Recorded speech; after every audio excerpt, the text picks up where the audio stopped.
അനുഭവിക്കുന്നതിന് മുഴുവനും കാരണം എന്താണ്? വഹാബികളും മോഡേണിസ്റ്റുകളും കൂടി ഉസ്മാനിയ ഖിലാഫത്തിനെ തകർത്തതാണ്.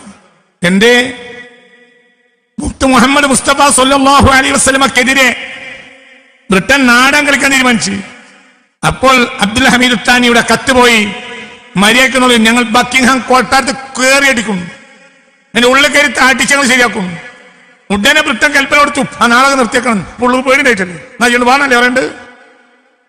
ഇങ്ങനെ പറയുന്ന ഒരു ആൺകുട്ടികളാണല്ലോ വഹാബികൾ തകർത്ത്. ഇന്ന് മുസ്ലിം ലോകത്തിന് നാടൻ എവിടെ? ആരാണ് മുസ്ലിം ലോകത്തിന് നാടൻ? മുതലാളിമാരെ പണത്തിനനുസരിച്ച് ഇങ്ങനെ ഇളിച്ചായിട്ട് നടക്കണ ഈ 4 മൗലാനമാരോ? മുതലാളിമാരെയും രാഷ്ട്രീയക്കാരുടെയും പണം നോക്കിയിട്ട് അവരെ പിന്നിൽ ഇളിച്ചു കാട്ടി നടക്കുന്ന ആധുനിക താടിവാളന്മാരാണോ മുസ്ലിം ഉമ്മത്തിന്റെ നേതാക്കന്മാര്? ഇത് പറയാൻ പറ്റുന്ന ആള് ഈ ദുനിയാവിൽ ഇന്നാരാള്? ഇതുപോലത്തെ സമാനമായ എത്ര സംഭവങ്ങൾ ഈ നൂറ്റാണ്ടിലുണ്ടായി? എന്തേ പറഞ്ഞു ഇവിടുത്തെ ഭരണാധികാരികൾ? അബ്ദുൽ ഹമീദിന്റെ മേലുള്ളതൊക്കെ ഇവരെ മേലുണ്ടായിരുന്നല്ലോ. എന്തേ പറയാഞ്ഞു? ഇവര് മറ്റൊരു അമ്മിന്റെ അടിയിൽ വാഴച്ചോലാണ്. എന്നിട്ട് ആ മനുഷ്യനെ ദ്രോഹിയായി മുദ്രകുത്തി ചരിത്രം എഴുതി അത് സുന്നിയാൾ കൊണ്ട് പഠിപ്പിച്ചു. നല്ലവരെ നല്ലവരായും മോശപ്പെട്ടവരായും പഠിപ്പിക്കേണ്ട ബാധ്യതയല്ലേ? ഇല്ലെങ്കിൽ ഉമ്മത്തെങ്ങനെ നിലനിൽക്കും? ഇതൊക്കെ വളരെ ഗൗരവമായ വിഷയങ്ങളാണ്. ചരിത്രം ഇല്ലാതാക്കി. അറബ് രാജ്യങ്ങളിൽ പോലും അബ്ദുൽ ഹമീദിന്റെ ചരിത്രം എഴുതിയത് ഓറിയന്റൽ ചരിത്രം പകർത്തിയത്. ഒന്ന്. രണ്ടാമത്, ഇവർ താഴെ ഇറക്കിയവരാണല്ലോ. അബ്ദുൽ ഹമീദ് താഴെ ഇറക്കിയത് ഇവരല്ലേ? അപ്പൊ അയാൾക്കെതിരായി ഇയാളെ ബാധ്യതയല്ലേ? ഇന്ന് ചരിത്രം തേടിപ്പിടിക്കുക എന്ന് പറഞ്ഞാൽ വളരെ ശ്രമകരമാണ്. തന്റെ മകൾ ആയിഷ സുൽത്താന എന്ന സ്ത്രീ സുൽത്താൻ അബ്ദുൽ ഹമീദിന്റെ ആത്മകഥ എഴുതിയിട്ടുണ്ട്. ബാബാം സുൽത്താൻ അബ്ദുൽ ഹമീദ് എന്നാണ് പുസ്തകത്തിന്റെ പേര്. അബ്ദുൽ ഹമീദ് താനിയുടെ മകൾ ആയിഷ സുൽത്താനയാണ് പുസ്തകം എഴുതിയിട്ടുള്ളത്. എല്ലാവരും അതിൽ നിന്നാണ് ഏകദേശം പിൽക്കാലത്ത് ആ മനുഷ്യന്റെ ജീവചരിത്രം ലോകറിയുന്നത്. ബാബാം സുൽത്താൻ അബ്ദുൽ ഹമീദ് എന്നാണ് പുസ്തകത്തിന്റെ പേര്. ആ പുസ്തകം എഴുതിയത് ആയിഷ സുൽത്താനയാണ്. അബ്ദുൽ ഹമീദ് രണ്ടാമനെ സംബന്ധിച്ചിടത്തോളം അദ്ദേഹത്തെ വിദ്യാഭ്യാസം നമുക്കൊന്ന് പഠിക്കാം. അദ്ദേഹം ഭരണാധികാരിയാകുമെന്നൊരു ചിന്ത കൊട്ടാരത്തിൽ ആർക്കുണ്ടായിരുന്നില്ല. അതുകൊണ്ട് അതേസമയത്ത് അദ്ദേഹത്തിന്റെ ജേട്ടൻ മുറാദ് അഞ്ചാമൻ അബ്ദുൽ അസീസിന് ശേഷം ഭരണാധികാരിയാകും എന്നുണ്ടായിരുന്നു. അതുകൊണ്ട് എന്തുണ്ടായെന്നറിയോ? ജനശ്രദ്ധ മുഴുവനും കൊട്ടാരത്തിന്റെ ശ്രദ്ധയും എല്ലാവരുടെ ശ്രദ്ധയും മുറാദ് അഞ്ചാമനില്ല. കൊട്ടാരം തന്നെ പൊളിറ്റിക്സ് പഠിപ്പിക്കും, മറ്റു കാര്യങ്ങൾ പഠിപ്പിക്കും, കൊട്ടാരത്തിൽ നിർത്തും.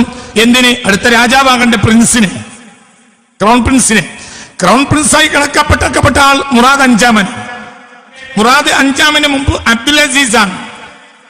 അബ്ദുൽ അസീസ് ആരുടെ മകൻ? അബ്ദുൽ മജീദിന്റെ മകൻ. അബ്ദുൽ മജീദിന്റെ അനുജൻ മഹമ്മൂദ് രണ്ടാമന്റെ മകൻ. മഹമ്മൂദ് രണ്ടാമന്റെ മകനാണ് ആര്? അബ്ദുൽ മജീദും അബ്ദുൽ അസീസും. അബ്ദുൽ മജീദ് രാജാവായി 1861 വരെ. അതിനുശേഷം പിന്നെ രാജാവാകുന്ന അബ്ദുൽ അസീസാണ്. ഈ അബ്ദുൽ അസീസാണ് കൊട്ടാരത്തിൽ തന്നെ ബ്രിട്ടീഷുകാരന്മാർ കൊന്നത്.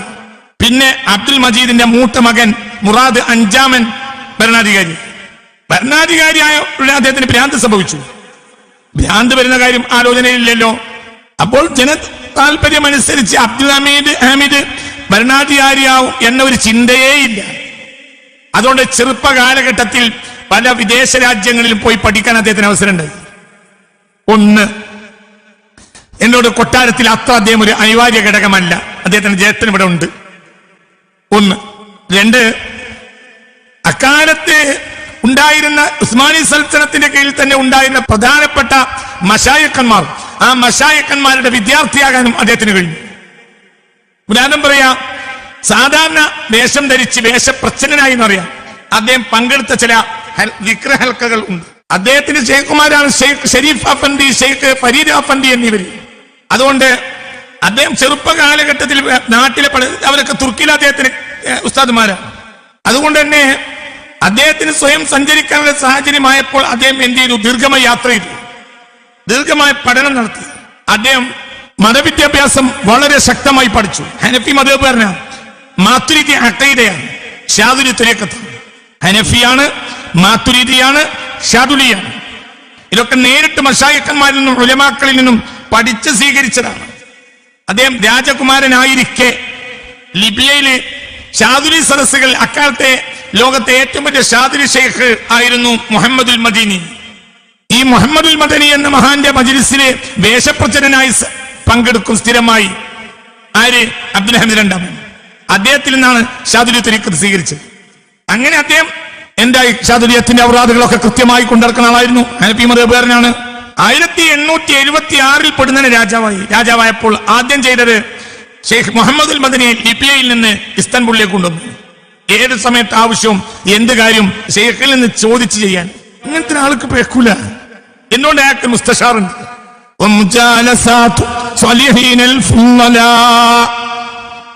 ശ്രേഷ്ഠന്മാരെ മജ്‌ലിസിൽ ഹാജരാവുന്ന മനുഷ്യൻ എങ്ങനെ നാശാവുക?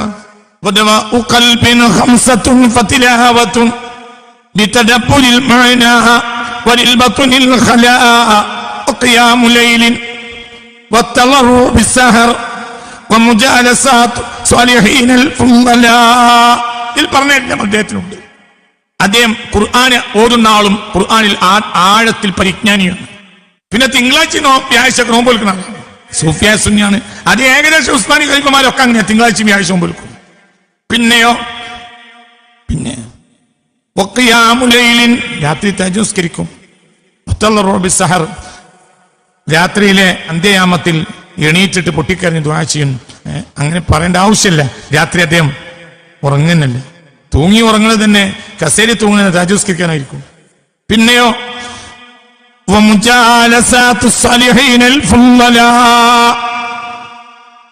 ശ്രേഷ്ഠന്മാരായ സാലിഹീങ്ങളെ മജ്‌ലിസിൽ ഹാജരാവും. ലിബിയയിൽ നിന്ന് തന്റെ ഷെയ്ഖായ ഷെയ്ഖ് ഷാദുലി ത്വരീഖത്തിന്റെ ഷെയ്ഖുമായ മുഹമ്മദുൽ മദനിയെ ലിബിയയിൽ നിന്ന് അദ്ദേഹം ഇസ്താൻബുളിലേക്ക് കൊണ്ടുവന്നു 1876 താൻ രാജാവായപ്പോൾ. എന്തുകൊണ്ട്? എപ്പോഴും താൻ സമ്മതം ചോദിക്കേണ്ട, സംശയം തീർക്കേണ്ട, കാര്യങ്ങൾ അന്വേഷിക്കേണ്ട ഷെയ്ഖുൽ മശായിഖ് തന്റെ പരിസരത്തുണ്ടായിരിക്കണം. ഒന്ന്, അക്കാലത്ത് ഷാദുലിയത്തിന്റെ കേന്ദ്രമാണ് ഇസ്താൻബുൾ. ഒരു മുഹമ്മദുൽ മദനി മാത്രമല്ല, സമാനമായ വലിയ വലിയ ആലിമീങ്ങളും ആ സന്ദർഭത്തിലുണ്ടായിരിക്കും.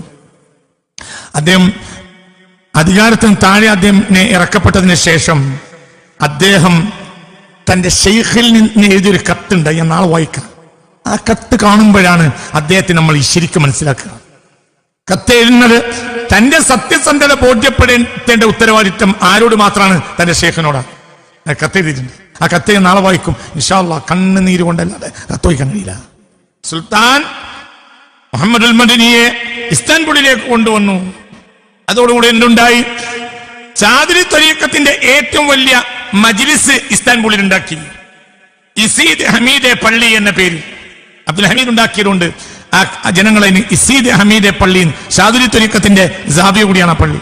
ഷാദുലി ത്വരീഖത്തിന്റെ ഔറാദുകൾ ഒരു പ്രത്യേക ഔറാദുകളാണ്.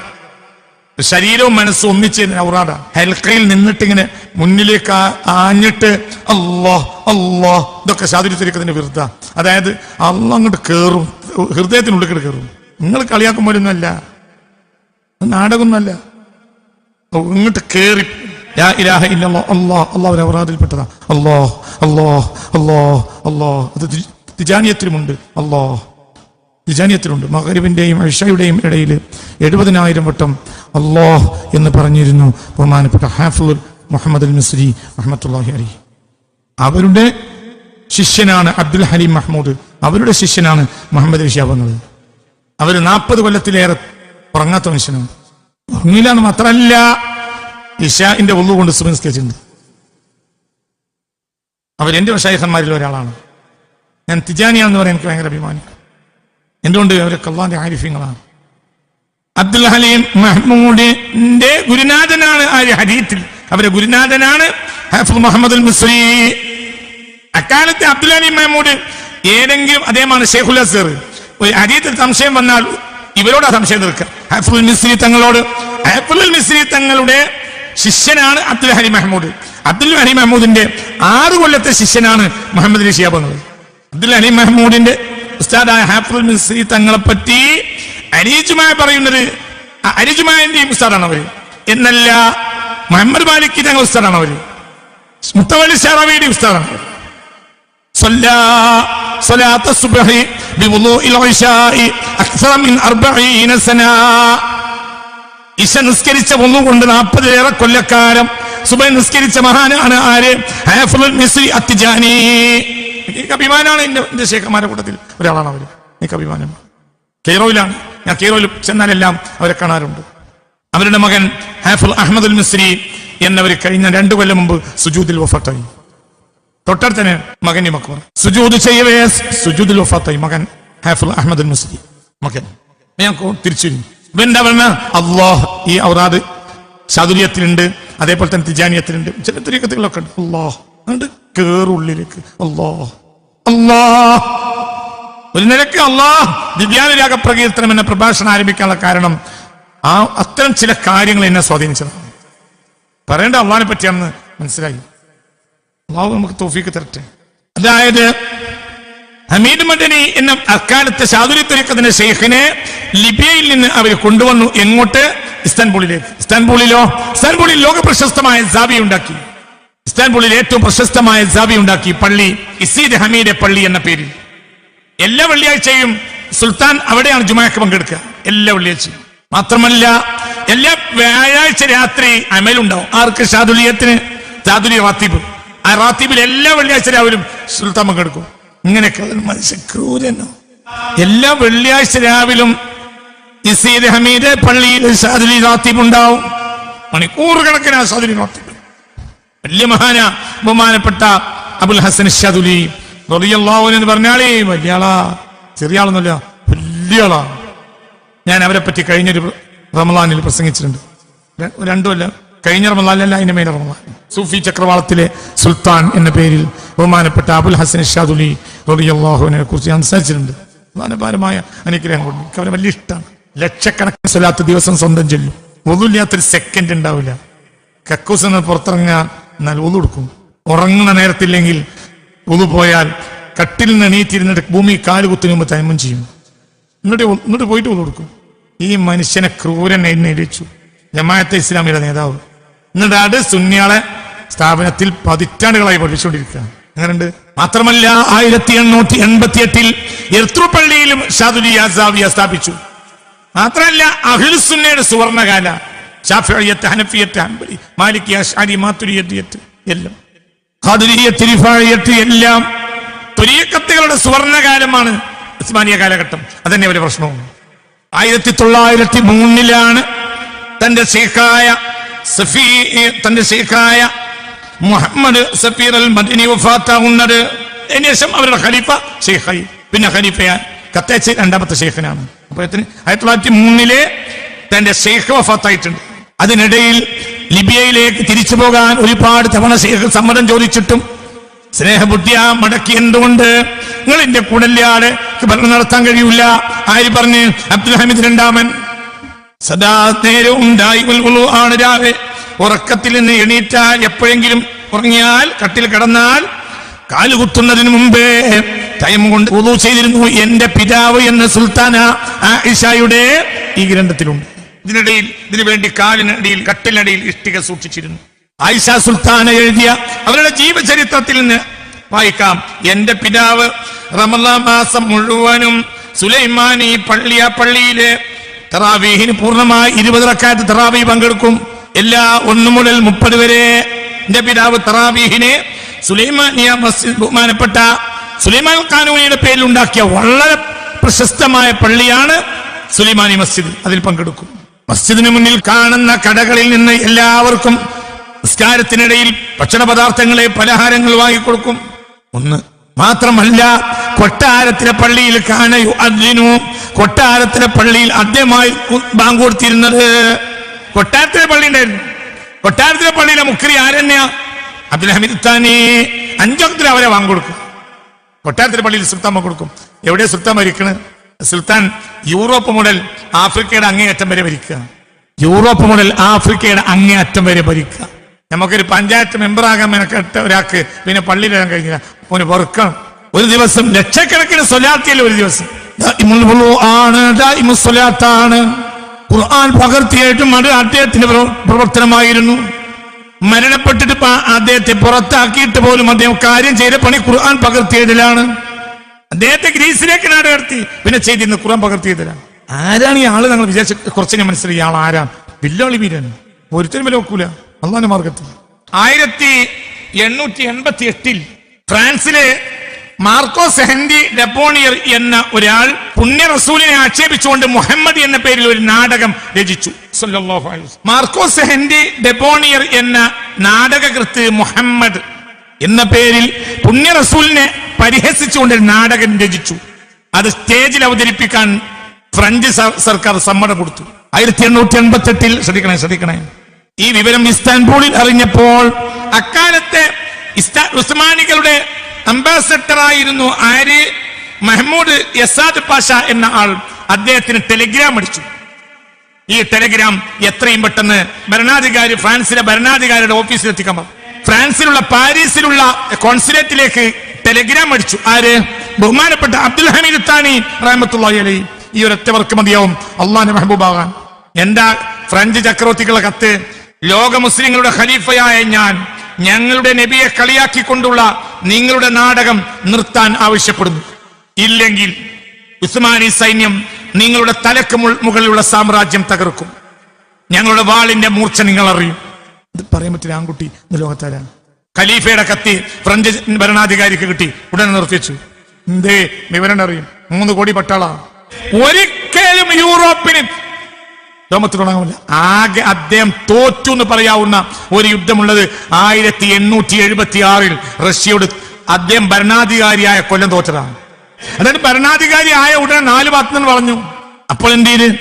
അതൊരു കാര്യമായ തോൽവിയല്ലേ, വളരെ തന്ത്രപരമായി അത് ഒതുക്കി. പിന്നെ എന്ത് ചെയ്തു? സൈന്യത്തിന് എല്ലാവരും ആനുകൂല്യം കൊടുത്തു. സൈന്യത്തിന് ശമ്പളം നേരെ വൈകിപ്പിക്കില്ല. സൈന്യത്തിന് സൗകര്യങ്ങൾ ചെയ്തു കൊടുത്തു. സൈനിക സ്കൂളുകൾ സ്ഥാപിച്ചു. സൈന്യത്തിനെ വളർത്തി. യൂറോപ്പിലെ അക്കാലത്തെ ഏറ്റവും വലിയ സൈന്യം അവരുടേതാ. എത്ര? 3 കോടി. ഇന്നത്തെ മുസ്ലിം ലോകത്തെ ഇപ്പറഞ്ഞ ഈ തമ്പുരാക്കന്മാർക്ക് മുസ്ലിമീങ്ങളെ കാഫിറാക്കി കൊല്ലാൻ എന്താ പണി? നോക്കണ പണിയാ. ഇവരെ വാല് മറ്റൊരു അമ്മിന്റെ ഓട്ടില്ല. ഇവരെ അവരെ നാട്ടിൽ നിന്ന് പൂവും വാങ്ങി പോകുക. ജോർജ് വാഷിംഗ്ടണിന്റെ മക്ബറയിൽ പൂവെക്കാണ്. നിങ്ങൾക്ക് വിഷമല്ല. അവരെ മറ്റൊരു അടിമകളാ. 2 കൊല്ലത്തിന് ശേഷം ഇതേ നാടകം ബ്രിട്ടൻ, അങ്ങനെയാണെങ്കിൽ അതൊന്ന് കാണണല്ലോ, ബ്രിട്ടൻ അവതരിപ്പിക്കാൻ തീരുമാനിച്ചു. 1890. 1888 ഫ്രാൻസ് അവതരിപ്പിക്കാൻ തീരുമാനിച്ച നാടകം പൊടി തട്ടിയെടുത്തിട്ട് ബ്രിട്ടൻ അവതരിപ്പിക്കാൻ തീരുമാനിച്ചു. 1890 ഉടനെ ഖലീഫ കത്തെഴുതി ബക്കിംഗ്ഹാം കൊട്ടാരത്തിലേക്ക്. അന്ന് വിക്ടോറിയ രാജ്ഞിയ. എന്താ കത്ത്? നൂറ്റാണ്ടുകളായി ഞങ്ങളുടെ പൂർവ്വ പിതാക്കന്മാർ ഉസ്മാനികൾ ദീനിന്റെ യശസ്സിനും നീതിക്കും വേണ്ടി യുദ്ധം ചെയ്തവരാണ്. അതേ രക്തം തന്നെയാണ് എന്റെ ശരീരത്തിലും നിലകൊള്ളുന്നത്. ഞങ്ങളുടെ പുണ്യ നബിയെ സല്ലല്ലാഹു അലൈഹി വസല്ലമയെ നിന്ദിക്കുന്ന ഈ നാടകം കളിക്കാൻ തന്നെയാണ് നിങ്ങളുടെ തീരുമാനമെങ്കിൽ അതിന്റെ ദുരന്തങ്ങളും ഫലങ്ങളും നിങ്ങൾ തന്നെ അനുഭവിക്കേണ്ടി വരും. ഉടനെ ബക്കിംഗ്ഹാം കൊട്ടാരം കൽപ്പന കൊടുത്തു. ആ നാടകം വേണ്ട. എന്തേ വിവരം? എന്നാണട ബ്രിട്ടൻ സൂര്യൻ അസ്തമിക്കാത്ത സാമ്രാജ്യമായത്? 1921 ഇവരൊക്കെ തകർത്ത ആ ഭൂമിയിൽ കൈയടക്കിയ ശേഷം ആര് തകർത്തു കൊടുത്തു? പുറത്ത് നാട്ടിച്ചാ തകരൂല. ആര് തകർത്തു? കള്ള വഹാബികള്. എന്നിട്ട് അവരെ പേറി നടക്കുക. അന്നത് പറയാൻ നമ്മളെ മുന്നിൽ ആളുണ്ട്. അത് ഈ തമ്മാടികൾ ഇല്ലാതാക്കി. എന്നിട്ട് ആ ചരിത്രം വന്നിട്ട് മൂടി. ഇന്ന് നമ്മൾ ആധുനിക മൗലാമാന്മാര് പണി എന്താ? ഇവരൊക്കെ നവോത്ഥാന നായകന്മാരായിരുന്നു പറയുന്ന തിരക്കില.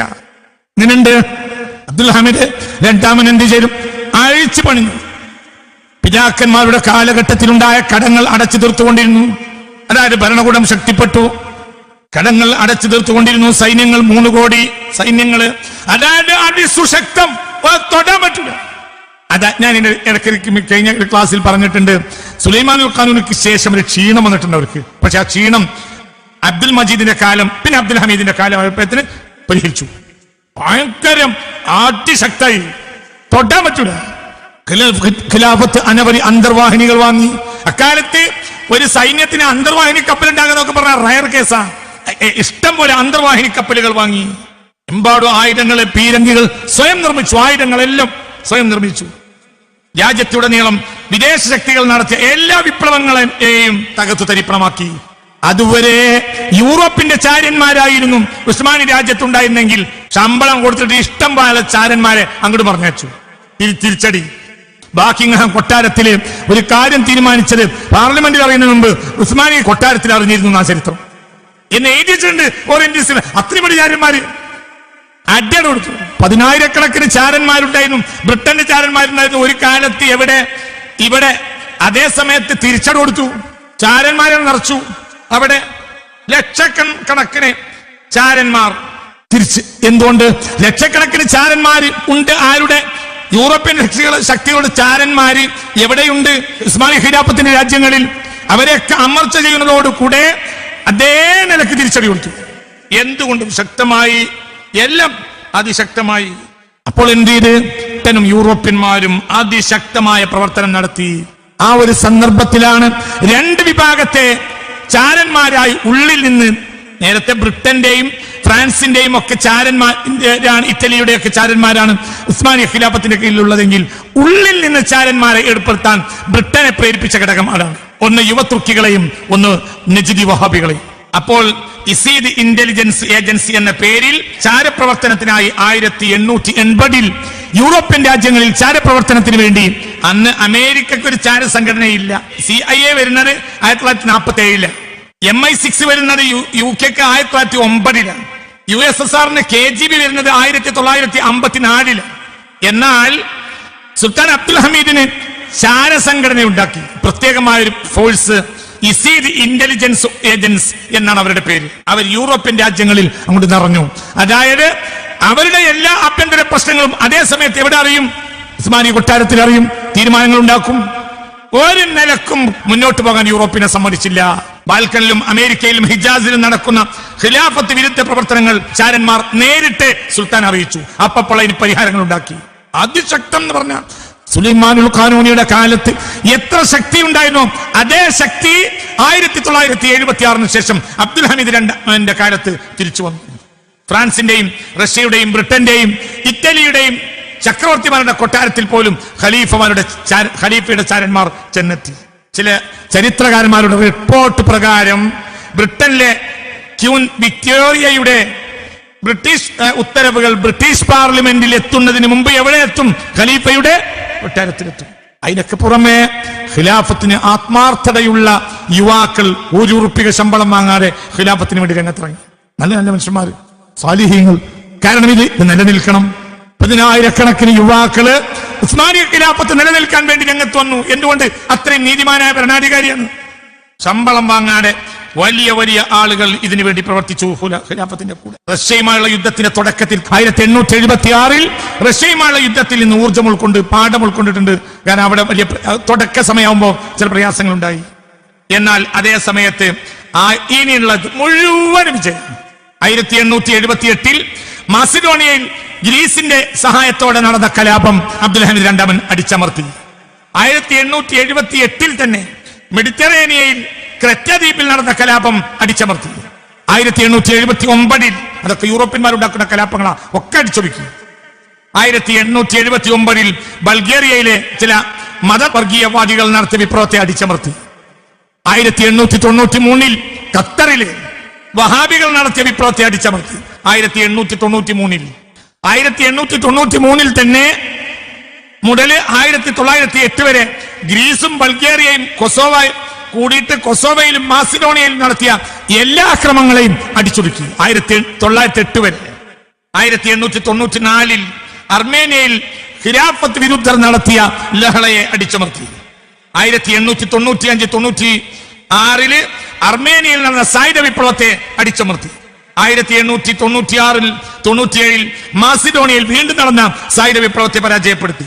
1897-1898 ക്രൊറ്റൻ ദ്വീപിൽ Britain, France, Italy, Russia, Austria, Hungary എല്ലാവരും നടത്തിയ യുദ്ധത്തെ തോപ്പിച്ച് പുണ്യം പാടിച്ചു. ഒന്നിച്ച് ആരൊക്കെ എതിർക്കാൻ വന്നു? ഒന്ന് Britain, France, Italy, Russia, Austria, Hungary. ഇവര് ക്രൊറ്റൻ ദ്വീപിൽ യുദ്ധം നടത്തി ഉസ്മാനികൾക്കെതിരെ തകർത്ത് തരിപ്പണമാക്കി ഉസ്മാനികൾ ഒറ്റക്ക്. 1897 ഈ സംഗതികൾ കൊണ്ട് ഇവർക്ക് മനസ്സിലായി ഇവരോട് കളിക്കാൻ കഴിയില്ല. അപ്പോൾ വാടകെടുത്തു വഹാബികളെ. ചരിത്രം. 1903 ബൾഗേറിയയിലെ കലാപത്തെ അടിച്ചമർത്തി. 1897 ഗ്രീസും ഇറ്റലിയും ഖിലാഫത്തിനെ ആക്രമിച്ചു. 32 ദിവസം കൊണ്ടാണ് അവർ തിരിച്ചോടിയത്. ഗ്രീസും ഇറ്റലിയും എല്ലാ നിലയിലും. അതായത് ലോകത്തെ ഏറ്റവും സുശക്തമായ സൈനിക ശക്തിയായി തീർന്നു ആര്? സുലൈമാൻ ഖാനിയുടെ കാലത്തെ പോലെ തന്നെ ലോകത്തെ അതിശക്തമായ ഒരു മഹാസൈനിക ശക്തിയായി ഉസ്മാനിയത്ത്. എന്ന് മാത്രമല്ല, വിദ്യാഭ്യാസ പ്രവർത്തനങ്ങൾ നടത്തി.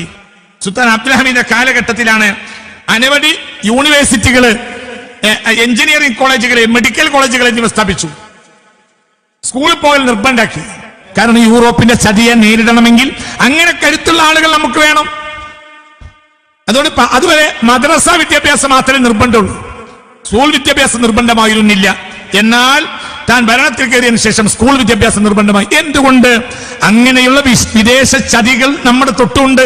അപ്പൊ അവരെ ഒതുക്കണമെങ്കിൽ അത്ര വിദ്യാഭ്യാസമുള്ള കരുത്തുള്ള യോഗ്യന്മാർ നമുക്ക് വേണം. സ്കൂൾ വിദ്യാഭ്യാസം നിർബന്ധമാക്കി. ഇനി ആലിമായി പഠിക്കുന്ന ആളുകൾക്ക് വരെ ആലിമായി പഠിക്കുമ്പോൾ ഭൗതിക വിദ്യാഭ്യാസം പഠിക്കൽ നിർബന്ധമാക്കി. അങ്ങനെ അങ്ങോട്ട് ശക്തമായി. അപ്പോൾ എന്ത് ചെയ്തു? ഒരു നിലക്കും ഇവരെ ഒന്നും ചെയ്യാൻ കഴിയില്ല എന്ന് യൂറോപ്പ് മനസ്സിലാക്കി. അവസാനം യൂറോപ്പ് ഉണ്ടാക്കിയതാണ്. അദ്ദേഹത്തിന്റെ ഭരണകാലത്ത് യൂറോപ്പിൽ ഒരു കുട്ടി ജനിച്ചു. ആ കുട്ടിയാണ് സയനിസം. 1897 ഉസ്മാനിയ ഖിലാഫത്ത് തകർക്കാൻ വേണ്ടി യൂറോപ്പിൽ ഉണ്ടാക്കിയ കുഞ്ഞാണ് എന്ത്? സിയോണിസം. 1897 സ്വിറ്റ്സർലാൻഡിലാണ് എന്റെ ആദ്യത്തെ സമ്മേളനം നടന്നത്. 1897. പിന്നെ കാര്യങ്ങൾ മുഴുവനും നടത്തിയത് സിയോണിസ്റ്റുകളാണ്. അതൊരു വാക്കുകൊണ്ടോ രണ്ട് വാക്കുകൊണ്ടോ ഒരു പ്രസംഗം കൊണ്ടോ പറഞ്ഞാൽ തീർക്കാൻ കഴിയൂല. അറിയും, പക്ഷേ കുറച്ച് കാര്യങ്ങൾ വേറിട്ട് പറയണ്ട്. എന്താണ് സിയോണിസം? ആരാണ് അതിന്റെ പിന്നിൽ? ഇതൊരു വലിയ പഠനം നടത്തേണ്ടതാണ്. ഏതായാലും 1876 അധികാരത്തിലായി കയറി ആര്? അബ്ദുൽ രണ്ടാമൻ. തകർക്കാൻ കഴിയില്ലെന്ന് ഇവർക്ക് 21 കൊല്ലം കൊണ്ട് ബോധ്യപ്പെട്ടു. 1897 21ാമത്തെ കൊല്ലത്തിൽ അവര് തകർക്കാൻ വേണ്ടി ഉണ്ടാക്കിയ പ്രസ്ഥാനമാണ്. ഉള്ളും പുറത്തും എവിടെ എന്ത് ചെയ്യാനും മുഴുവൻ അധികാരം ഇവർക്ക്. അങ്ങനെ ഉണ്ടാക്കിയ പ്രസ്ഥാനമാണ് ഏത്? സിയോണിസം. സിയോണിസം ഉണ്ടായതിന്റെ 17ാം കൊല്ലം 1ാം ലോക മഹായുദ്ധം 1914. ഖിലാഫത്തിനെതിരെ ഏറ്റവും ചതികൾ നടത്തിയത് പുറത്തുനിന്ന് സിയോണിസ്റ്റുകളും ഉള്ളിൽ നിന്ന് വഹാബികളും. സിയോണിസത്തിന്റെ പിതാവ് 1860 ഹംഗറിയിൽ തന്നെ ജനിക്കുകയും 1904 ഹംഗറിയിൽ തന്നെ തന്റെ 44ാമത്തെ വയസ്സിൽ മരിക്കുകയും ചെയ്ത തിയഡോർ ഹഡ്സലാണ് അതിന്റെ പിതാവ്. അയാളാണ് ഉണ്ടാക്കിയതാണ് എന്ത്? സിയോണിസം. 1860 ഹംഗറിയിൽ ജനിച്ചു. 1904 അയാളുടെ ഉൽപ്പന്നമാണ് ഇസ്രായേൽ. പക്ഷേ അയാൾ മരിച്ചിട്ട് പിന്നെ 44 കൊല്ലം കഴിഞ്ഞിട്ടാണ് സിയോണിസത്തിന് രാജ്യം ഉണ്ടായത്. അതുകൊണ്ട് തന്നെ സിയോണിസത്തിന്റെ രാഷ്ട്രപിതാവ് തിയോഡോർ ഹഡ്സലാണ്. ആദ്യത്തെ ഇസ്രായേൽ പ്രധാനമന്ത്രി ഡേവിഡ് ബെൻഗൂരിയനാണ്. 1948 മെയ് 14-ാം തീയതി ആദ്യത്തെ ഇസ്രായേൽ രാഷ്ട്രം ഉണ്ടാവുമ്പോൾ ആദ്യത്തെ പ്രധാനമന്ത്രി ഡേവിഡ് ബെൻഗൂരിയനാണ്. എന്നാൽ രാഷ്ട്രപിതാവ് ഈ രാഷ്ട്രം ഉണ്ടാകുന്നതിന്റെ 44 കൊല്ലം മുമ്പ് മരിച്ചുപോയ തിയഡോർ ഹഡ്സനാണ്. ഹഡ്സലിനും 44 വയസ്സേ ഉള്ളൂ മരിക്കുമ്പോൾ. 1860 ജനിച്ചു. 1904 മരിച്ചു 44ാമത്തെ വയസ്സിൽ. അത് കഴിഞ്ഞ് 44 കൊല്ലം കഴിയുമ്പോൾ എന്തുണ്ടായി? രാഷ്ട്രം ഉണ്ടായി. മനസ്സിലാക്കി? ഇതൊക്കെ ഒരു വിധിയുടെ കളിയാ. 1897 സ്വിറ്റ്സർലാൻഡിലെ ബാസിൽ അതിന്റെ ആദ്യത്തെ സമ്മേളനം നടന്നു. തുടർന്ന് എല്ലാ കൊല്ലവും നടന്നുകൊണ്ടേയിരുന്നു. എല്ലാ കൊല്ലവും 1948 വരെ എല്ലാ കൊല്ലം. അന്ന് ലോകത്തെ ഏറ്റവും വലിയ പണക്കാർ സിയോണിസ്റ്റുകളുമായ കുടുംബങ്ങൾ ബില്യൺ കണക്കിന് പൗണ്ടുകളും ഡോളറുകളും ഉസ്മാനി ഖിലാഫത്തിനെ തകർക്കാൻ വേണ്ടി കൊടുത്തു. ആരൊക്കെ കൊടുത്തെന്നറിയോ? ഒന്ന് റോത്ത്ചൈൽഡ്. ഉസ്മാനിയ ഖിലാഫത്തിനെ തകർക്കാൻ വേണ്ടി പണം കൊടുത്ത ഒരു പണക്കാരനാണ് ആര്? റോത്ത്ചൈൽഡ്. റോത്ത്ചൈൽഡിനെ അറിയാത്തവരുണ്ടാവില്ല. അന്തലേശുണ്ടെങ്കിൽ റോത്ത്ചൈൽഡിനെ അറിയും. ഇന്നും ലോകം ഒരു 3-4 കയ്യിലാണ്. ലോകം മുഴുവൻ 3-4 കയ്യിലാണ്.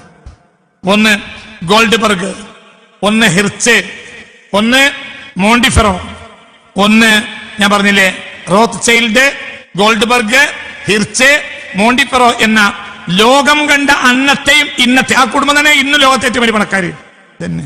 ലോകം തന്നെ അതേ ഉള്ളൂ. ഇവരെ നയ ലോകത്തിന്റെ നയം. ലോകത്ത് ഒരു നയം മാറൂല മഹദി വരാതെ.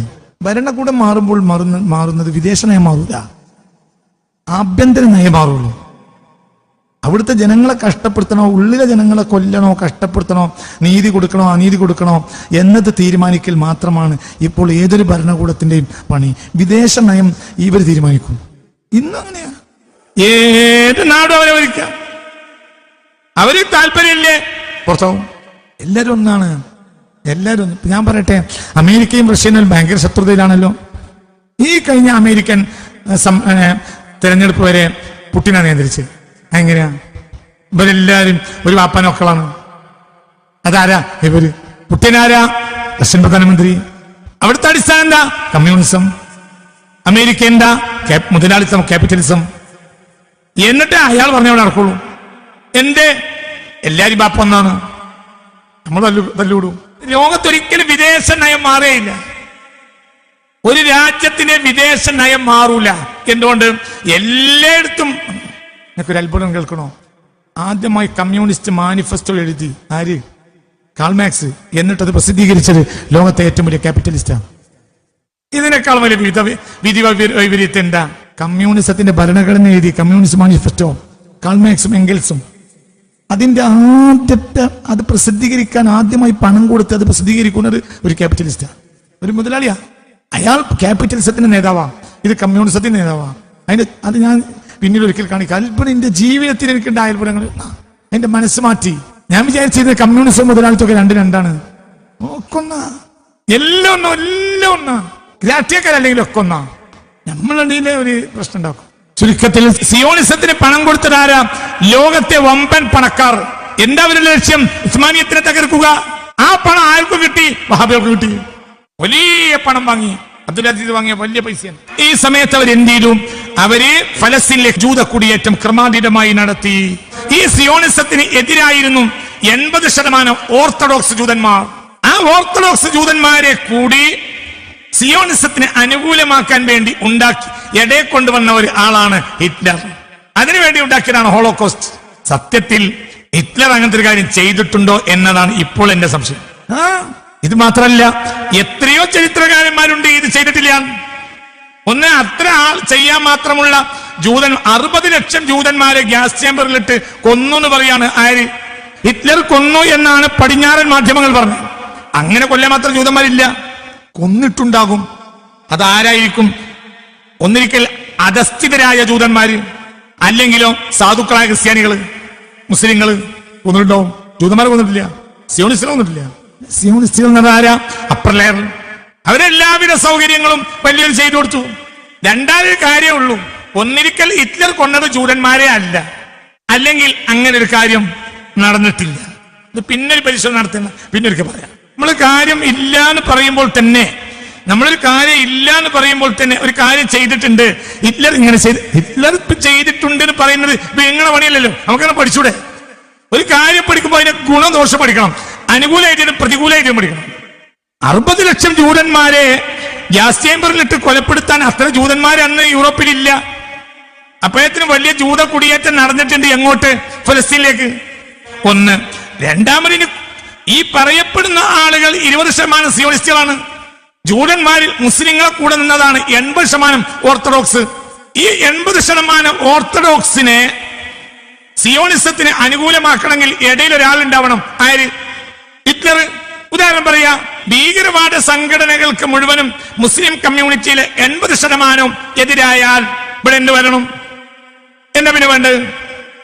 മുസ്ലിങ്ങളെ കൂട്ടക്കൊല ചെയ്യുന്നതിന്റെ ഉള്ളതും ഇല്ലാത്തതുമായ കാര്യങ്ങളെ പ്രചരിപ്പിക്കണം. ആർക്കിടയിൽ?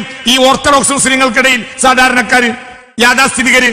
അപ്പോൾ സ്വാഭാവികമായും ഒരു വർഗബോധം വരെ മനസ്സിലുണ്ടാവും. ഇവര് സ്വാഭാവികമായും എന്തിൽ ചേരും? ഭീകര പ്രസ്ഥാനങ്ങൾ ചേരും. ഫലസ്തീനിലെ പേരിൽ ഒരു ഭീകരവാദം ഉണ്ടാവുക എന്നത് ഇസ്രായേലിന്റെ ആവശ്യമാണ്.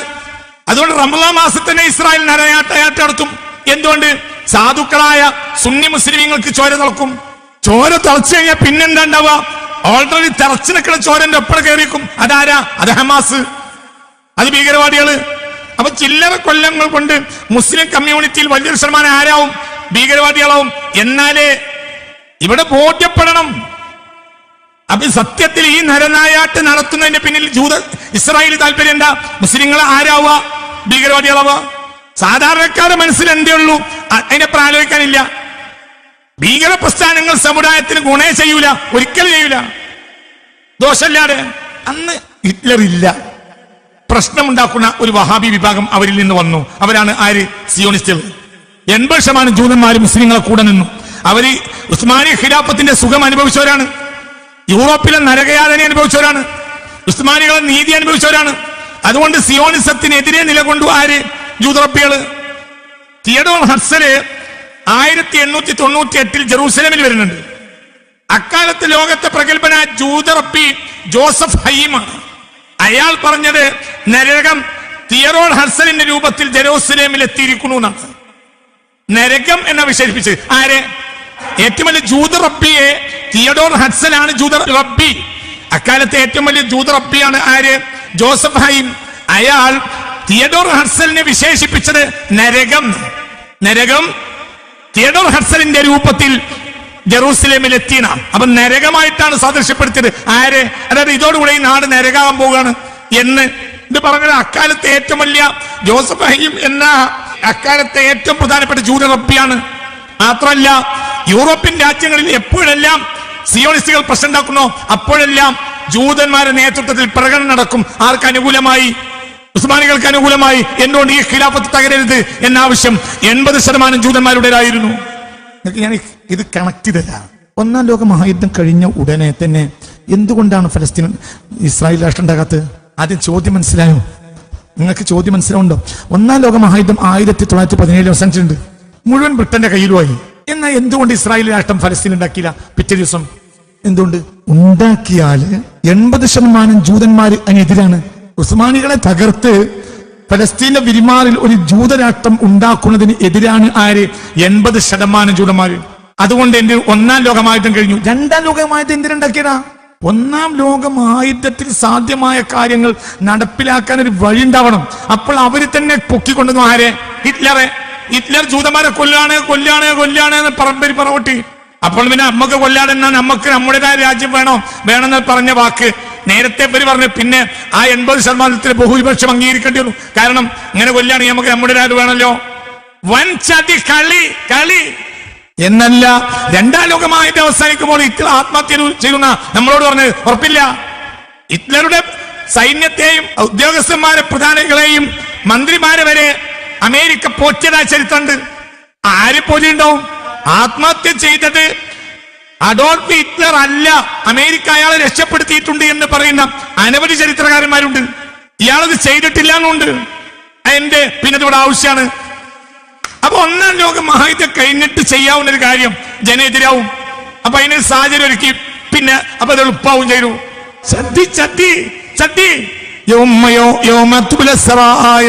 എല്ലാ രഹസ്യങ്ങളും വെളിവാക്കപ്പെടുന്ന നാളിൽ.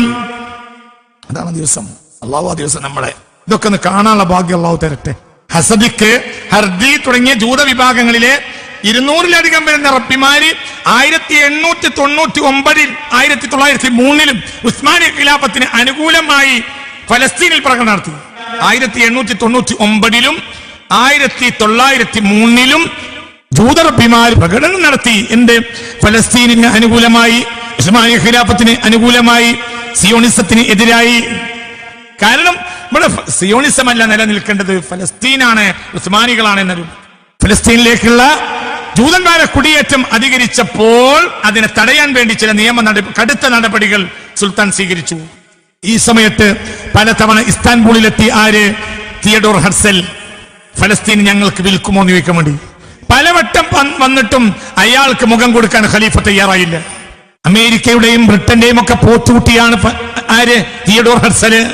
അയാൾ പലതവണ വന്ന് ഇസ്താൻബൂളിൽ ഖലീഫയെ കണ്ട് പ്രശ്നമൊന്നും വേണ്ട, പൈസ തരാം, നിങ്ങൾ ഫലസ്തീന് വിറ്റാൽ മതി, വെറുതെ യുദ്ധത്തിന് നിൽക്കണ്ട. പലതവണ വന്ന്, പക്ഷെ ഖലീഫ മുഖം കൊടുത്തില്ല. 1901 പല ആളുകളുടെയും നിർബന്ധ ആവശ്യപ്രകാരം ജൂത സിയോണിസ്റ്റ് നേതാവായ തിയഡോർ ഹർസലിനെ മുഖം കൊടുക്കാൻ, ഒരു കൂടിക്കാഴ്ചക്ക് അവസരം കൊടുക്കാൻ ഖലീഫ തയ്യാറായി. 1901 അയാൾ വന്നത് 20 മില്യൺ ബ്രിട്ടീഷ് ഗോൾഡ് പൗണ്ടും കൊണ്ടാണ്. എത്ര? 20 മില്യൺ ബ്രിട്ടീഷ് ഗോൾഡ് പൗണ്ട്. എന്തിന്? ഫലസ്തീൻ ഞങ്ങൾക്ക് വിൽക്കുക. ഞങ്ങൾ 20 കോടി ഗോൾഡ്, ബ്രിട്ടീഷ് ഗോൾഡ് പൗണ്ട് കൊടുക്കും. അന്ന് ഖിലാഫത്തിന് 115 കോടി. എനിക്കൊരു 20 കോടി കിട്ടിയ വലിയ കാര്യമല്ലേ? മാത്രമല്ല യൂറോപ്പിലെ പല ധനാഢ്യന്മാരിൽ നിന്നും കടം വാങ്ങിയതാണ്. ബാപ്പമാരടക്കമുള്ള അതായത് തകർച്ചയുടെ ഘട്ടമുണ്ടായിരുന്നു. ആ ഘട്ടത്തിൽ കടം വാങ്ങിയ കടം തിരിച്ചു കിട്ടാൻ വേണ്ടി ആ കുടുംബങ്ങൾ ശല്യപ്പെടുത്തുന്ന കാലമാണ്. ആ സമയത്താണ് 20 കോടി ബ്രിട്ടീഷ് ഗോൾഡ് പൗണ്ടുമായി വന്നത്. 1901 സാക്ഷാൽ തിയഡോർ ഹർസൽ. ബഹുമാനപ്പെട്ട അബ്ദുൽ ഹമീദ് രണ്ടാമന്റെ മറുപടി, നൂറ്റാണ്ടുകളായി ഞങ്ങൾ ചോര ചിന്തി നിലനിർത്തിയതാണ് ഫലസ്തീൻ. അതെന്റെ സമ്പത്തല്ല എനിക്ക് വിൽക്കാൻ, അത് ഉമ്മത്തിന്റെ സമ്പത്താണ്. അത് ഞാൻ എന്റെ കടത്തിന്റെ പേരിൽ നിങ്ങൾക്ക് വിറ്റാൽ എന്റെ പിതാമഹന്മാരെ പരലോകത്ത് ഞാൻ എങ്ങനെ അഭിമുഖീകരിക്കും? ഈ ഭൂമി എന്റെ പിതാക്കന്മാർ കഷ്ടപ്പെടുത്ത് മുസ്ലിങ്ങൾക്ക് മുഴുവനും നിലനിർത്തിയതാണ് ഈ ഭൂമി. സയ്യിദുനാ ഉമർ ഇബ്നുൽ ഖത്താബ് റളിയല്ലാഹു അൻഹു മുതൽ ഇന്ന് വരെയുള്ള മുസ്ലിം ഉമ്മത്ത്. തിയഡോർ ഹഡ്സൽ മടങ്ങിപ്പോയി. പിന്നെയും അനവധി കത്തയച്ചു. അവസാനത്തെ കത്ത് വരുന്നത് 150 കോടി ഗോൾഡ് പൗണ്ട് കൊടുക്കാമെന്ന് പറഞ്ഞു. 115 കോടി ഗോൾഡ് പൗണ്ടാണ് അന്ന് കടം. അതായത് കടം തീർത്ത് കഴിഞ്ഞാലും 35 കോടി ഖജനാവിൽ ബാക്കിയുണ്ടാവും. 150 കോടി ബ്രിട്ടീഷ് പൗണ്ടുമായി തരാം, നിങ്ങൾ ഫലസ്തീൻ ഭൂമി ഞങ്ങൾക്ക് വിറ്റാൽ മതി, അത് നൽകിയാൽ മതി എന്ന പേരിൽ വില പേശാൻ വേണ്ടി വീണ്ടും കത്തുകൾ അനവധി അയച്ചു തിയഡോർ ഹഡ്സൽ. കത്തുമായി വന്ന ആളെ സുൽത്താൻ കൊട്ടാരത്തിൽ നിന്ന് ആട്ടിയോടിച്ചു. എന്നിട്ട് ഇങ്ങനെ തിരിച്ചെഴുതിയ ഒരു കത്തിടാണ്. ആ കത്ത് ഞാൻ വായിക്കാം. നിങ്ങൾ ലോകത്തെ മുഴുവനും സ്വർണവും എനിക്ക് വാഗ്ദാനം ചെയ്താലും ഞങ്ങളുടെ പൂർവ്വപിതാക്കന്മാർ ജീവൻ നൽകി സംരക്ഷിച്ച ഫലസ്തീനി ഭൂമി ഞാൻ നിങ്ങൾക്ക് തൂക്കി വിൽക്കുകയില്ല. അതേ സമയത്ത് അബ്ദുൽ അസീസ് എനിക്ക് ഫലസ്തീനിൽ ജൂതന്മാർ കുടിയേറുന്നതിന് ഒരു വിരോധമില്ലാതെ എഴുതി കൊടുത്തു. എന്തുകൊണ്ട്? മാസാമാസം കൃത്യമായി ജൂതന്മാരുടെ പണം പറ്റുന്ന ചാരനായിരുന്നു അബ്ദുൽ അസീസ്. ഞാൻ ജീവിച്ചിരിക്കുമ്പോൾ ഫലസ്തീൻ നിങ്ങൾക്ക് വിട്ടു നൽകുന്നതിനേക്കാൾ നല്ലത് എന്റെ ഉടവാൾ എന്റെ സ്വന്തം ശരീരത്തിലേക്ക് ഞാൻ സ്വയം കുത്തിയിറക്കുന്നതാണ് എന്ന്. ഞാൻ എന്റെ ഉടവാൾ എന്റെ ശരീരത്തിലേക്ക് കുത്തിയിറക്കുന്നതാണ് എനിക്ക് നല്ലത്. എന്റെ പ്രപിതാമഹന്മാർ സംരക്ഷിച്ച ഭൂമി നിങ്ങൾക്ക് വിൽക്കുന്നതിനേക്കാൾ എനിക്ക് നല്ലത് എന്റെ ഉടവാൾ എന്റെ ശരീരത്തിലേക്ക് ഞാൻ കുത്തിയിറക്കുന്നതാണ് എന്ന് തിരിച്ച് കത്തെഴുതി ബഹുമാനപ്പെട്ട അബ്ദുൽ ഹമീദ് രണ്ടാമൻ. 150 കോടി ഗോൾഡ് പൗണ്ടുമായി പകരം തരാമെന്ന് പറഞ്ഞുകൊണ്ടാണ് ആളുകൾ വരുന്നത്. അപ്പൊ രണ്ട് കാര്യം ആലോചിക്കണം. ഒന്ന്, അതിന് മാത്രം സമ്പന്നമായിരുന്നു അന്ന്. എന്ത്? അന്നും ഇന്നും എന്നും എന്ത്? സിയോണിസം. കത്തിന്റെ വാക്ക് ഞാൻ പറയാം. ഗോൾഡ് പൗണ്ട് നിങ്ങൾ സ്വന്തം കയ്യിൽ തന്നെ വെച്ചോളൂ. ഉസ്മാനി ഖിലാഫത്തിനെ ഉള്ളിൽ നിന്ന് തന്നെ തകർക്കുന്നവർ രംഗത്തിറങ്ങിയിട്ടുണ്ട്.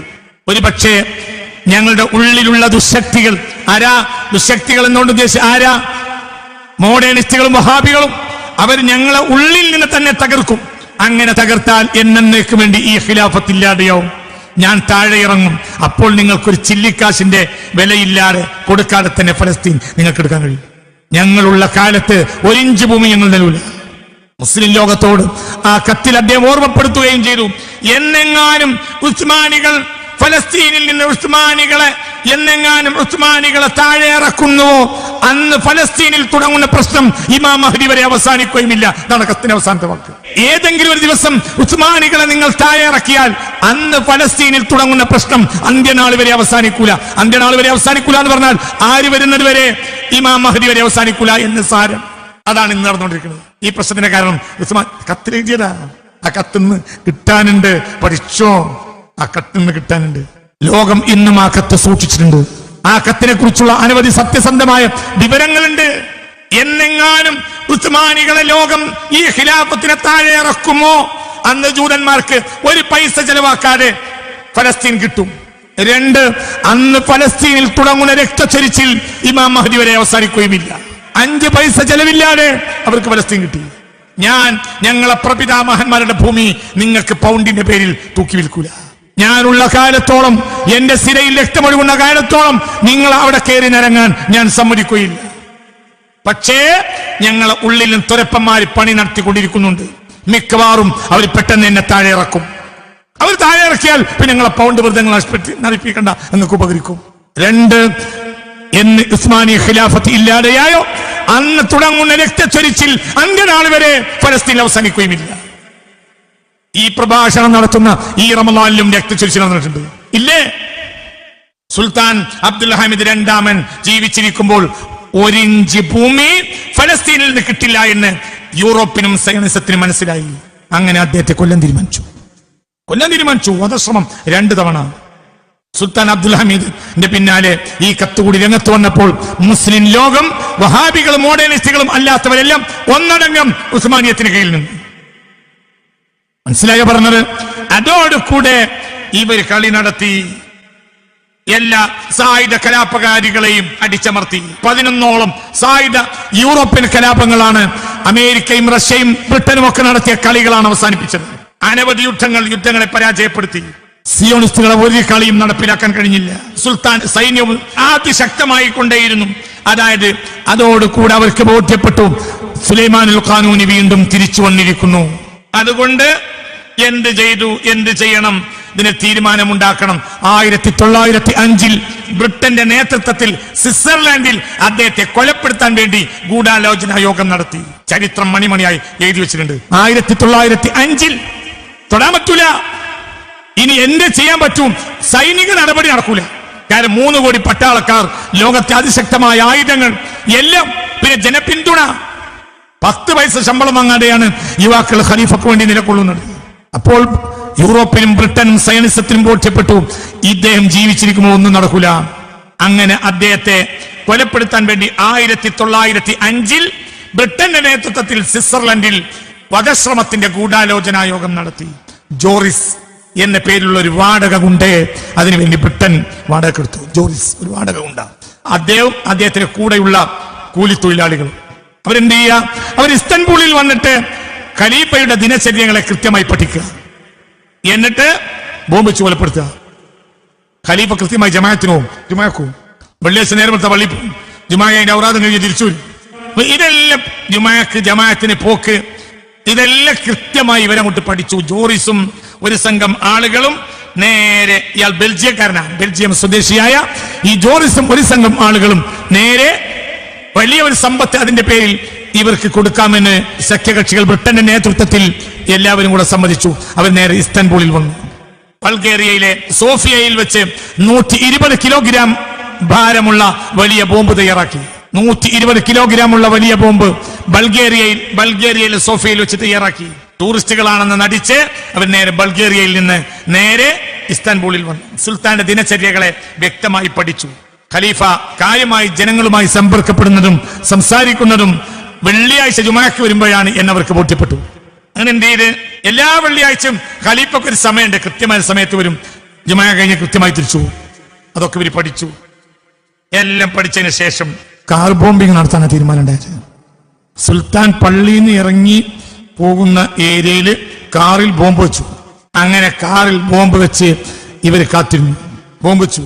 സുൽത്താൻ പള്ളിയിൽ വന്ന് ജമാഅത്ത് കഴിഞ്ഞ് ജുമാ കഴിഞ്ഞ് തിരിച്ചു പോവുക. സമയം കൃത്യത ഉണ്ട്. കൃത്യത തെറ്റൂല. വലിയ മനുഷ്യന്മാരൊക്കെ സ്വഭാവം അങ്ങനെയാണല്ലോ.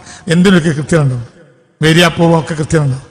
അങ്ങനെ ഇസ്താൻബൂളിലെ വലിയ ജുമാഅത്ത് പള്ളിയിൽ നിന്ന് ജുമാ നിസ്കാരവും കഴിഞ്ഞിട്ട് ഖലീഫ കൊട്ടാരത്തിലേക്ക് കുറച്ചിങ്ങനെ നടക്കണം. നടന്നിട്ടാണ് പോവുക. അതിന്റെ ഇടയിൽ കൃത്യമായി സമയനിട്ടയിൽ കൃത്യമായി കാർ ബോംബ് വെച്ചു.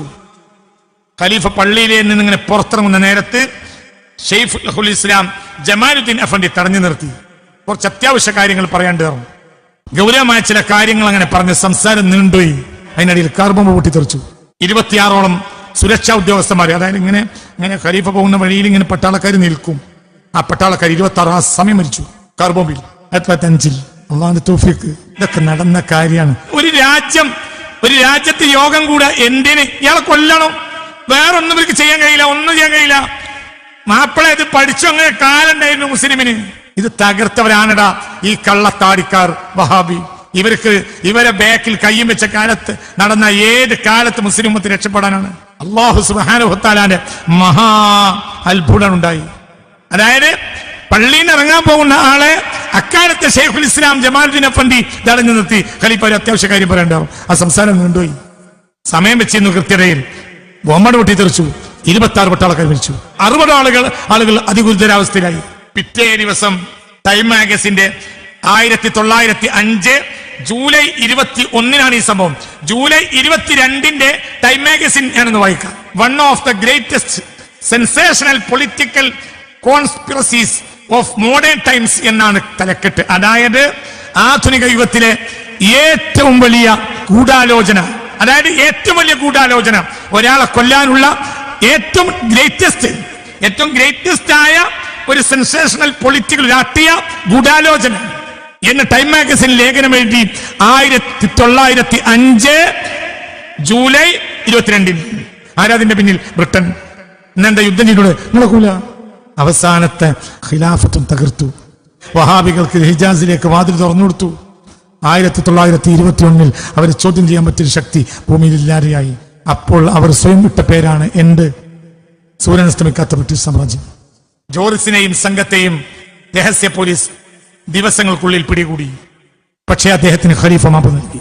120 കിലോഗ്രാം ഭാരമുള്ള ബോംബുമായി വന്ന ഈ മനുഷ്യനെ ഖലീഫ മാപ്പ് കൊടുത്തു. ഖലീഫ ഈ മനുഷ്യൻ ബെൽജിയം സ്വദേശിയായ ജോറിസിനും സംഘത്തിനും ഖലീഫ മാപ്പ് കൊടുത്തു. എന്ന് മാത്രമല്ല, അവരെ തടങ്കലിലിട്ടു. എന്നിട്ട് മാപ്പ് കൊടുത്തു. ഖലീഫ അവരോട് നേരിട്ട് സംസാരിച്ചു. ഖലീഫയെ അവർക്ക് ബോധ്യപ്പെട്ടു. അപ്പോൾ അവർ എന്തായെന്നറിയോ? അവരെ തിരിച്ച് യൂറോപ്പിലേക്ക് പറഞ്ഞയച്ചു. ഖലീഫയുടെ ചാരന്മാരായിരുന്നു. പിന്നെ അനവധി വർഷങ്ങൾ ഖലീഫയുടെ യൂറോപ്പിലെ ചാരന്മാരായിരുന്നു ജോറിസും സംഘവും. ഒന്നില്ല, അവർ വേഷപ്രച്ഛന്നരായി യൂറോപ്പിലേക്ക് പോയി. പിന്നെ അവർ ഖലീഫയുടെ ചാരന്മാരായി നിലകൊണ്ടു. അങ്ങനെയുണ്ട്. 500 ഗോൾഡ് ലിറ സമ്മാനമായി കൊടുത്തു. ഈ സംഘത്തെ യൂറോപ്പിലേക്ക് അയച്ചു ഖലീഫ. അനവധി കാലം അയാളായിരുന്നു. ചുരുക്കത്തിൽ നൂറ്റാണ്ടുകളായി സുലൈമാനുൽ ഖാനൂനിക്ക് ശേഷം തകർച്ചയിലേക്ക് കൂപ്പിക്കുട്ടിയ ഭരണകൂടത്തെ നേരെ ലോകത്തെ ആരുടെ മുന്നിലും ഇസ്സത്തുള്ള ഒരു ദൗലത്താക്കി മാറ്റി. ആര്? ബഹുമാനപ്പെട്ട അബ്ദുൽ ഹമീദ് രണ്ടാമൻ എന്ന മഹാൻ. ലോക മുസ്ലിം ഉമ്മത്തിന്റെ നീതിയുടെ ഭരണകൂടം മാത്രമല്ല, എല്ലാ ജൂതന്മാർക്കും ക്രിസ്ത്യാനി നീതി ആഗ്രഹിക്കുന്നവർക്ക് മുഴുവനും ഈ ഭരണാധികാരി നിലനിൽക്കണമെന്ന് ഏറ്റവും വലിയ താല്പര്യമുണ്ടായിരുന്നു. ആർക്കൊഴികെ? യൂറോപ്പിലെ ചില അധികാര ശക്തികൾക്കും പിന്നെ സിയോണിസ്റ്റുകൾക്കും ഒഴികെ എല്ലാ ശക്തികളെയും പ്രതിരോധിക്കാൻ കഴിഞ്ഞു. ഖാനൂനിക്ക് ശേഷം ഏറ്റവും സുശക്തമായ ഭരണകൂടവും കാഴ്ചവെച്ചു. അതുകൊണ്ട് മുസ്ലിം ഉമ്മത്തിനെ തകർക്കാനുള്ള ഏക വഴി മുസ്ലിം സമുദായത്തിൽ നിന്നുള്ള വംശദ്രോഹികളെ വാടകയ്ക്കെടുക്കലാണെന്ന് യൂറോപ്യൻ ശക്തികൾ മനസ്സിലാക്കി. അങ്ങനെ 1902 മുതൽ വഹാബി നേതാവായ അബ്ദുൽ അസീസിനെ ബ്രിട്ടൻ നേരിട്ട് കണ്ടു. നിങ്ങൾ ചില ഫോട്ടോയിലൊക്കെ കണ്ടിട്ടില്ലേ? കടലിന്റെ നടുവിൽ കപ്പലിരുന്നിട്ട് ഇയാൾ സംസാരിക്കുന്നത്. അത് 1902 ആരും ബ്രിട്ടീഷ് നയതന്ത്രജ്ഞരും അബ്ദുൽ അസീസും കപ്പലിരിക്കുന്ന സംസാരങ്ങളൊക്കെ ഉണ്ട്. ഫോട്ടോ ഉണ്ടല്ലോ, ഞാൻ അവിടെ ഫോട്ടോ ഇട്ടിരുന്നല്ലോ. ഇതൊക്കെ ആ സമയത്താണ്. അതിനുവേണ്ടി മാസം ഇയാൾക്ക് പൈസ കൊടുക്കും. വലിയ ഗോൾഡ് പൗണ്ട് കൊടുക്കും. യൂറോപ്പിന് ഒരിക്കലും ഉസ്മാനികളെ തകർക്കാൻ കഴിയില്ലെന്ന് യൂറോപ്പിന് ബോധ്യപ്പെട്ടു. അപ്പോൾ യൂറോപ്പ് എന്ത് ചെയ്തു? യൂറോപ്പ് കുലദ്രോഹികളെ മുസ്ലിം സമുദായത്തിലെ വഹാബികൾ എന്ന തമ്മാടികളായ സലഫികൾ, കുലദ്രോഹികൾ നേരെ വാടകെടുത്തു. കുലദ്രോഹികളെ യൂറോപ്പ് വാടകെടുത്തു. ആ പണി ഇന്ന് വഹാബികൾ ചെയ്തുകൊണ്ടിരിക്കുന്നു. സുലൈമാനുൽ ഖാനൂനി പോലെ ശക്തനാണ് ആര്? അബ്ദുൽ ഹമീദ് രണ്ടാമൻ. ആരാ തകർത്തത്? അബ്ദുൽ അസീസും അതാതുർക്കും. വഹാബി നേതാവായ അബ്ദുൽ അസീസ്. അതിനുവേണ്ടി എന്ത് ചെയ്തു? ബ്രിട്ടീഷുകാരെ കയ്യിൽ നിന്ന് ഗോൾഡ് പൗണ്ട് ചാരപ്പണിക്ക് വാങ്ങി. ആരടാ? അബ്ദുൽ അസീസടാ. ചരിത്രരേഖകൾ അനവധിയാ. മുസ്ലിം ഉമ്മത്തിന്റെ പേരിൽ എണീറ്റ് നിൽക്കാനുള്ള അർഹത വഹാബികൾക്ക് ഇല്ല. യൂറോപ്പ് കണ്ട ഏറ്റവും വലിയ സൈനിക ശക്തി ആരുടേതായിരുന്നു? അബ്ദുൽ ഹമീദ് രണ്ടാമന്റെ അധികം ഇറങ്ങണ കാലത്ത്. അതുകൊണ്ട് കാര്യത്തെ കാര്യമായി മനസ്സിലാക്കുക. അഹ്ലുസ് സുന്നയാണ് യഥാർത്ഥ മതം, യഥാർത്ഥ ദീൻ, യഥാർത്ഥ സത്യദീൻ അഹ്ലുസ് സുന്നയാണ്. അഹ്ലുസ് സുന്നക്ക് വേണ്ടിയുള്ള ഒരു പ്രഭാഷണമാണിത്. അഹ്ലുസ് സുന്നക്ക് വേണ്ടിയുള്ള സ്ഥാപനമാണ് ദാറുൽ ഖുർആൻ. ദാറുൽ ഖുർആൻ സഹായിക്കണം. ربنا آتنا في الدنيا حسنة وفي الآخرة حسنة وقنا عذاب النار وأدخلنا الجنة مع الأبرار يا عزيز يا غفار برحمتك يا أرحم الراحمين.